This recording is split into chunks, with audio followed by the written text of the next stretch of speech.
Have you ever wondered why you never see any rude words on number plates of cars? Lots of people choose to personalise their plates, and while there are plenty that give people stuck in traffic a well-needed chuckle, oddly enough, there's never anything too rude or offensive. But of course, that's no coincidence. Regulatory bodies all around the world censor number and letter combinations to make sure there's never anything too profane. Licensing agencies have clear guidelines about what they can and can't let through, and it's usually to do with one of two things. 1, it can't be anything embarrassing for the driver, and 2, it can't be anything that might upset other motorists. This includes variations of certain words and phrases, including phonetic spellings of them. It means you won't ever see swear words, nothing sexual or derogatory, nothing terror-related, nothing religious or hateful of certain minority groups, nothing violent or death-related, and nothing to do with drugs or alcohol. In some cases, the boards meet once a month, and in others it's only twice a year. They'll generally sit down and brainstorm long lists of number and letter combinations that might have the potential to offend someone. In some cases, it's a computer that filters through applications to decide which ones are offensive and which aren't. And in some places, inmates at local prisons go through applications the computer might have missed to decide which goes through and which doesn't. But of course, there are some that slip through the system, and people will always try and find a way around the rules.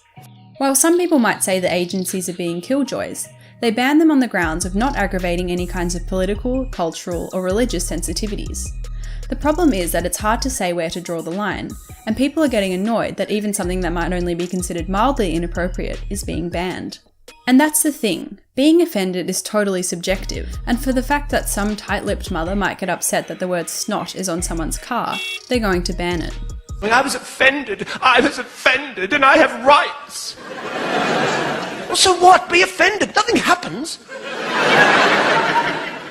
You're an adult. Grow up. Deal with it. I was offended. I don't care. Nothing happens when you're offended. There's nothing. I went to the comedy show, and the comedian said something about the Lord, and I was offended. And when I woke up in the morning, I had leprosy. In his skit, comedian Steve Hughes jokes that nothing happens when you get offended, which is true. I also think without cheeky jokes and the absurd moments in life, the world would be a completely bland and totally overly serious place. But still, if we didn't have these kinds of limitations, the world would be a bit of a cruel place, wouldn't it? Some people say we need to get rid of political correctness altogether, saying it's all getting too much and that no one can speak as they please anymore lest they offend someone. It's true that political correctness might limit our freedom of speech, but at the same time, people need to remember that the opposite of political correctness isn't the pure and wholesome truth.